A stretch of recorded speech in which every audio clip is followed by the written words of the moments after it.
Welcome to SDSS public school में। हम आज जो साइंस की जो हमारी सीरीज चल रही थी, उस सीरीज में हमारा ये पार्ट अगला है।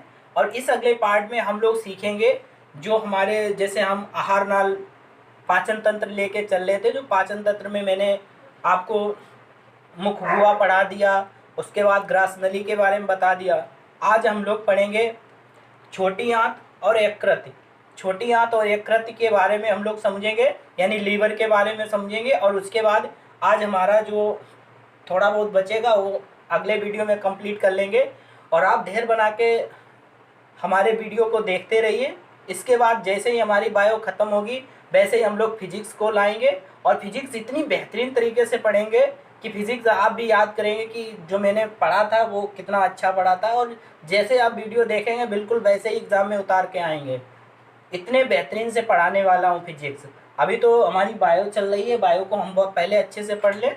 उसके बाद फिजिक्स के बाद हम लोग केमिस्ट्री पढ़ेंगे, यानी पूरा साइंस आपको पढ़ाया जाएगा। आपको कहीं जाने की ज़रूरत नहीं, बस बने रहिए। तो हम लोग देखते हैं अब आंत के बारे में समझ लेते हैं। तो आंत होती क्या है? जैसे हम लोगों ने बताया था कि जो खाना होता है, पहले खाना पचना कहाँ से शुरू होता है? मुख से खाना पचना शुरू हो जाता है। मुख के बाद ग्रास नली के द्वारा हमारा आमाशय में आता है, और आमाशय के बाद में हमारा कहाँ जाता है? छोटी आंत में जाता है। तो छोटी आंत और बड़ी आंत दोनों मिला के हम लोग आंत पढ़ रहे हैं। अगर दोनों की साइज बोली जाए तो इसकी दोनों की मिला के 22 फीट लंबी ये होती है। कितने फीट लंबी होती है? 22 फीट ये लंबी होती है। दोनों को अगर मिला दिया जाए, इसकी लंबाई की बात की जाए तो ये 22 फीट क्या होती है? लंबी होती है। इसको हम इंटेस्टाइन के नाम से जानते हैं। जैसे हम बात करें छोटी आंत, तो छोटी आंत की लंबाई बोलो कितनी होती है? 17 फीट होती है। छोटी आंत की लंबाई 17 फीट होती है। छोटी आंत में कुछ इंपॉर्टेंट जो पार्ट होते हैं उन पार्टों को समझ लेते हैं। पहला इसका जो स्मॉल इंटेस्टाइन होती है, इसका पहला जो आगे वाला भाग होता है उसे ग्रहणी बोला जाता है। उसके उसके आगे वाला भाग जो बीच का भाग होता है अग्र शुद्रांत, फिर शुद्रांत। ये 3 पार्ट होते हैं हमारे छोटी आंत के। और छोटी आंत के बाद फिर इसको दूसरा जो आंत का दूसरा पार्ट है जिसको लार्जेस्ट इंटेस्टाइन बोलते हैं, इसकी लंबाई 5 फीट होती है। इसके 2 भाग होते हैं। पहला भाग होता है सीकम, दूसरा भाग बृहदांत होता है। तो सीकम और बृहदांत इसके 2 भाग होते हैं। अब बात कर ले छोटी आंत में हमारा भोजन का, मतलब भोजन का क्या होता है छोटी आंत में। अगर आपसे कहा जाए छोटी आंत में भोजन का अवशोषण होता है, सबसे अधिक अगर भोजन का अवशोषण कहाँ होता है तो छोटी आंत में होता है। अवशोषण अवशोषण सबसे ज्यादा भोजन का अवशोषण कहाँ होता है? छोटी आंत में होता है। सबसे ज्यादा पाचन कहाँ होता है? छोटी आंत में होता है। सबसे ज्यादा पाचन कहाँ होता है? छोटी आंत में होता है।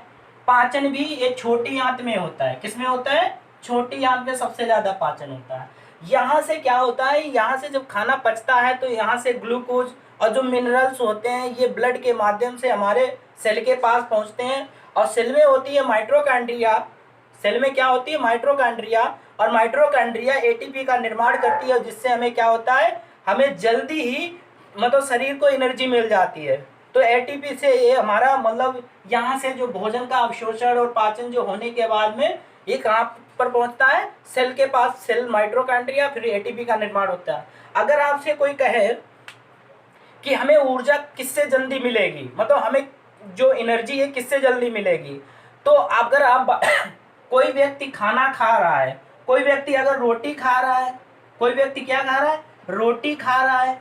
तो रोटी खा रहा है और कोई व्यक्ति ग्लूकोज पी रहा है। क्या पी रहा है? ग्लूकोज। तो एनर्जी किसको जल्दी मिलेगी ये हमें पता करना है। तो सबसे पहले एनर्जी किसको मिलेगी बोलो? ग्लूकोज पीने वाले को। आपने देखा होगा जितने खिलाड़ी होते हैं, जैसे क्रिकेट या मैच में जो खिलाड़ी होते हैं, जब वो लोग रेस्ट करते हैं तो उनको ग्लूकोज दिया जाता है। क्यों दिया जाता है? क्योंकि उससे उन लोगों को एनर्जी तुरंत मिल जाती है। और तुरंत एनर्जी मिलने के बाद वो लोग फिर अपनी प्रैक्टिस पे तैयार हो जाते हैं। और आप रोटी खाएंगे, रोटी चाहे 10-12 खा लीजिए, मगर उससे एनर्जी वो टाइम पे मिलेगी। 3-4-5 घंटे के बाद ही आपको एनर्जी में मतलब बॉडी को एनर्जी मिलेगी। क्यों?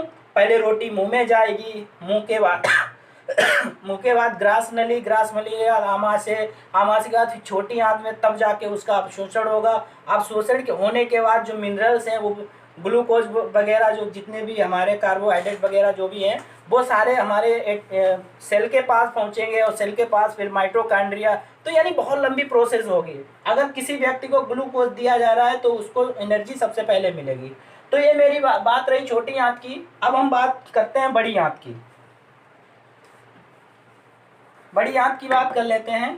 तो बड़ी आंत में क्या होता है, जो चीज यहाँ मतलब पचती नहीं, अवशोषित नहीं होती है या पाचन नहीं होता है, जिसका पाचन या जो अवशोषण वगैरह होता नहीं, वो कहाँ होता है, बड़ी आंत में होता है।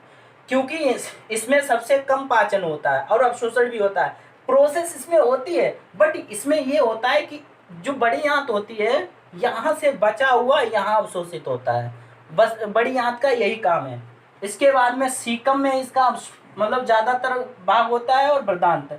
तो इस तरीके से हम लोगों ने क्या छोटी आंत और बड़ी आंत के बारे में सीख लिया। सबसे पहले आपको आंत की लंबाई पता होनी चाहिए। सबसे इम्पोर्टेंट तो ये है कि छोटी आंत की लंबाई कितनी होती है। कई बार विकल्प आते हैं, उनमें कई बार पूछा गया है, तो आप यहाँ से ये लिख सकते हैं और इसके भाग और इसके जो भी मैंने आपको अभी बोला है वो आपने नोट डाउन कर लिया होगा। तो अब हम देखते हैं, हम लोग पढ़ते हैं यकृत यानी लीवर के बारे में समझते हैं। तो जो मेरा ये लीवर लिखा है, लीवर को हम लोग समझ लेते हैं, यानी यकृत। तो यकृत का मुख्य कार्य होता है, ये जो यकृत होता है वो पित्त रस का निर्माण करता है। किसका निर्माण करता है, पित्त रस का निर्माण करता है। और ये जो यकृत होती है, यह मानव शरीर की सबसे बड़ी ग्रंथि होती है। अगर आपसे कोई पूछे कि मानव शरीर की सबसे बड़ी ग्रंथि का नाम बताइए, तो वो लोग क्या बताएंगे, लीवर बताएंगे। पित्त रस का जो पित्त रस होता है, ये कहाँ एकत्रित होता है, जाके पित्ताशय में एकत्रित होता है। पित्त रस कहाँ एकत्रित होता है, पित्ताशय में। और एक बात और बता दें, जो लीवर होता है, लीवर क्या करता है, इसमें जैसे जब कोई व्यक्ति किसी से खत्म हो जाता है, यानी कोई शराब पीने से या किसी से खत्म हो जाता है, तो उसकी जांच करने के लिए, यानी जो पता करने के लिए, पता लगाने के लिए कि ये व्यक्ति कैसे मरा हुआ है, तो उस समय क्या होता है, इस लीवर का चेकअप किया जाता है। किसका चेकअप किया जाता है, लीवर का।